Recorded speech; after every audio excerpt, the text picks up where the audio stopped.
managing the work, not managing the people. The people should be empowered. Anybody involved in actually carrying out any part of the work should not only be encouraged, but has the power to speak up about anything that affects the behavior of their deliverability. Hey, I'm blocked and I need some help. Hey, this needs some more eyes than I have the capability to pursue myself. Can we swarm around this?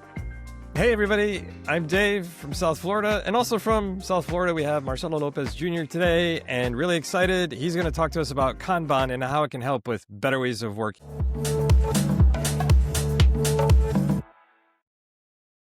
Marcelo, welcome back. Yeah, I'm going to stick around until they throw me out. Yeah, so today I'd like to talk about Kanban because, you talk to teams that do Scrum or some other framework and they're like, hey, let's do Kanban. It's much easier, right? Like, what is the Kanban method? Well, okay. When we're going to talk about Kanban as a thing, we're going to talk about today specifically the Kanban method as we were talking in the background. Okay, it's a methodology. Okay, it's a method of managing work, not people. Okay, the core idea is based on the word Kanban, which is in Japanese and Chinese is a signal or a sign. Okay. And the idea behind that is that if we can better discern what's going on in any process that we are undertaking, any work environment that we are undertaking, some sort of endeavor for some purpose, okay, we can apply the ideas, some principles and practices in the Kanban method to give us a more well-rounded approach to how to manage the work ourselves. Okay. So before I talk about the nitty-gritty details, that kind of stuff, I'm just gonna drop this and it is what it is. Okay. And that is that Scrum and Kanban are not antagonists to each other. Just gonna Okay, leave that right there. Okay. cool. Everybody's welcome to disagree if they wish. Okay. But they're not antagonists to each other. Okay. Scrum is an empirical framework for how we improve our processes and our collaboration. Okay. And deciding, if we need to change our tools and things like that. Well, guess what? Okay. You can also apply some of the ideas behind the Kanban method, i.e., visualize what you're doing today. Very, very basic principle. Well, shoot. We look at Scrum. What's one of the pillars? Transparency. Wow. Okay. Wow. Okay. Immediately we've got, well, there's some correlation between the two of them. All right. The next is to be able to start with where you are. Okay. Well, last time I checked, the Scrum Guide, other than saying we're going to use these particular events in this way, okay, lets you work your process how you work your process. Start where you are today and inspect and then And adapt how you, adapt. exactly. Right. Which, by the way, then turns around and is one of the Kanban core principles, which is to agree to pursue evolutionary change to what your process actually is. Then turn around and say, oh, Marcelo, but our process really sucks. Yeah, great. At least you can now set up a system where you can observe just how bad it actually is. So it's a Okay. system set up around a process, which may not be ideal, but you got to start there, right? Well, you create a system of viewing your work as Okay. it is today. Okay. You create a visual system of inspecting the work. Okay. And assessing how we are proceeding and in doing what we ever decided to do. Okay. And deciding for ourselves, is our energy, is our focus placed on the things that matter most? Okay. So much so that there are actually commonalities in some of the meetings, if you will, between Scrum and Kanban. Okay. Perhaps to some folks, a little known fact, the fact that with the Kanban method, there is a cadence called the Kanban meeting. The purpose is to assess what our work says about how we're proceeding. And guess what? Decide what needs our attention today, A daily scrum? like a daily scrum. What is our plan for today? Okay. Nothing says we have to keep working on the things that we decided to work on yesterday.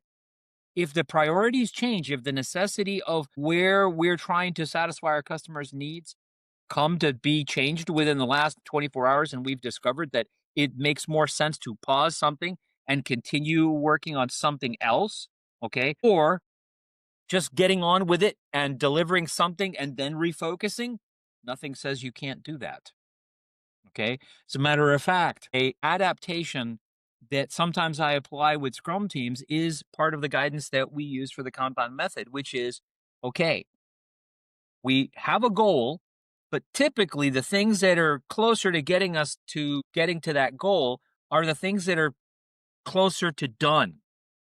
So if you organize your work in whatever set of, activities that you're going to undertake, okay, could be as simple as to do in progress done, could have some more. I'm not going to, no judgments. I'm not here to judge you on that. All right. But it's not a far stretch, David, to say that what's closer to being done is closer to delivering something of value to somebody. Okay. If it's a part of the increment, the product owner can go and discuss with a stakeholder and get feedback and not have to wait till the end of the sprint. Wow, maybe we should focus on that because it's closer to done. Okay. No different. Okay. No different.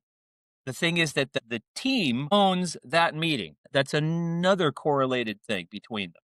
Okay. It's our meeting because we're owning the work. Another core principle behind the Kanban method is that we're managing the work, not managing the people. The people should be empowered. Okay. That's another principle is leadership at all levels. In other words, anybody involved in actually carrying out any part of the work should not only be encouraged, but has the power to speak up about anything that affects the behavior of their deliverability. Okay. From, hey, I'm blocked and I need some help, towards, hey, this needs some more eyes than I have the capability to pursue myself. Can we swarm around this? Okay. So what about okay, this is great. I'm learning a lot. Now, in Scrum we have product owner, Scrum master, developers. Do they have equivalents in Kanban? I'm gonna say it this way. Okay. In the past, there have been the need to define someone who is responsible for helping shepherd delivery and someone whose responsibility is there to shepherd handling requests or discovery of work. That would be called the service delivery manager or the service request manager. Okay. The thing is that they have the formal authority to move things forward. Whereas, for example, in Scrum, the product owner is the person who's saying, this is our objective. I'm telling you what and why. You guys got to go figure out how. But since they're accountable, just like everybody else to the team, they can speak up their mind and say, "Que pasa? What's going on? What's holding this stuff up?" I thought when planning, we were going to try to pursue this so that I could schedule something with a stakeholder and maybe get some feedback. For example, okay, service delivery manager could undertake that. Could undertake that. Now, the thing is that in Kanban, one of the other fundamental things is that any work that we do, okay, and the reason why we use the word service is that anything that I do in my team, for example, if you are my customer, David, we are in service to your needs. Okay, don't let that go to your head. We're all about David's needs. But the point is that in any environment, no team, no group of people doing some knowledge work is an island. Okay, it's kind of like a thing from a book by Douglas Adams, Dirk Gently's Holistic Detective Agency, where at one point the title or character figures out that all these disparate little things are somehow interconnected by a web of things that he couldn't see before. Okay, and the aha moment is it's all connected. And now that's how he's able to work the mystery in the story and unravel the crime. Well, similarly, in work, it's all connected. One team, one group is in service to one or many. Okay. It's a one to many.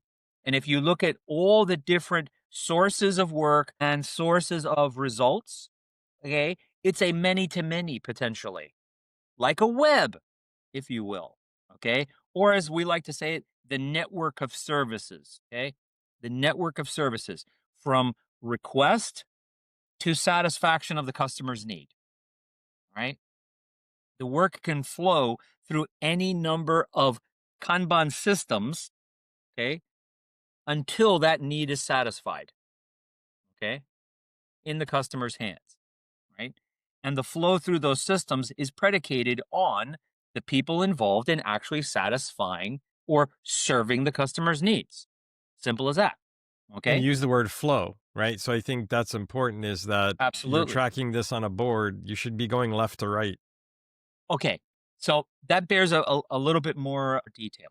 Okay. Okay. The idea is that work comes into your system of work, our team, let's use that for example, from somewhere. It has a source. If you look at the system of different systems, okay, it's upstream from us. Someone sends it to us, shares it to us, gives it to us as an option to undertake from a pool of options, as we like to call it.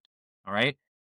The thing is that once we look at that particular thing and prepare it for whatever preparation needs to be done to it, and we all agree that yes, we are capable of doing this and we wish to do this, and it is of value to us and to the customer to do this, then yes, we will start to manage the flow of work through the system across the different activities that are being performed. Could be some design, could be some analysis, could be some development, could be some testing, could be some deployment, could be any variety of different activities, could include documentation that has to go to some regulatory body. The point is that all those activities, if we lay them out in an order from we've got this idea to every step of the way, every activity that we have to undertake keeps adding value, okay, until we've delivered it as best we could, right? We now have something that satisfies, presumably, a customer's needs or a requester's needs. But as we're doing the work, as you pointed out, we're going to manage visually the flow, the progression of the work through that system as it undertakes each one of the steps in from idea to creation, to resolution, to realization. And managing the flow is important because once we undertake something, what does that do to us? It removes capacity from us to undertake other options. Number one, it implicitly makes that sort of trade-off. We've made a decision to do A instead of B. Okay. So now we're applying some capacity to A. The next thing is that, like most anything in this life, there's a clock. Okay. It doesn't stop. It keeps rolling, And it's right? ticking. And it is ticking. Correct. All right. And I'm just going to say it. And some people are going to say, time is money. And all too often, things that are requested by people or someone who requests a service of us has a timeliness associated to it. Okay. That's just, you know, the way that things work. There's a timeliness to it. There's usually a dollar amount attached to it. There's some sort of value proposition tied to it. Okay. And if we just let things linger, presumably that value of that service being delivered may not realize the potential that it had if we had given it focus and our due diligence. Does that make sense? So Yeah, very much so. manage that. Yeah. So to manage that flow, we want to use our Kanban system and other tools within it to help us make better decisions as we're doing the work. That's essentially at the core of a Kanban system. It's there to help you see things as they are, help facilitate a conversation of where our focus and attention is best oriented, okay? Presumably being able to capture sufficient information to help us discern thing A or thing B is of most value to us and or the people that we're serving, and then we get to make the decision of how we manage ourselves at the end of the day. So with all this, I want to wrap this up with one last question. Is Kanban Mhm. agile? I'll say that Kanban can help you pursue improvement, which is at the heart of the Agile Manifesto, if you will. I mean, think about it. Okay. The idea is to evolve your system of work experimentally, uncovering better ways.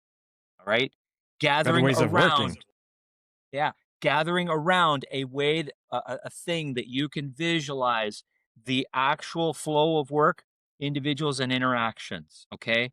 Working software over contract negotiation is focus on what is most valuable. Right. Okay, focus And on responding what to change over following a over plan. following the plan. Correct. All right, correct. Because interestingly enough, even though the cadence of the Kanban meeting is on a daily basis, nothing says that during the course of work, we can't go back to that board and have a conversation if some situation has overtaken us and say, well, we know now something that we didn't know this morning, for example. How does this affect what we should do for the rest of the day? And you have it. Nothing precludes you doing that in the Kanban method. All that it's recommended is that you at least get into the habit of doing that on a regular daily basis. Awesome. So if people have more questions, you are a credentialed Kanban trainer, right? I'm an accredited Kanban trainer. Yes, so they can reach out to me when you post this out. I'll drop a link once you Great. post it. I'm not going to utter it because I am probably going to mess up the URL off the top of Okay. my head, and I don't want to do that. But yeah, they can look me up online. I'm on LinkedIn. Reach out to me, and I'll hook you up with it. Recently, we've started offering for folks that are Scrum Masters, product owners, even team members, and you want to get a little bit more than just a taste of Kanban. And you're using Scrum, can I use some of the things from the Kanban method to help make my Scrum better? The answer is yes. Matter of fact, the class is called Scrum Better with Kanban. And you get two credentials out of that, one from Kanban University and one from the Scrum Alliance. Oh, that's great. So there you go, folks. What do you think? Reach out to Marcelo or put questions or comments in the comments section. We look at them all.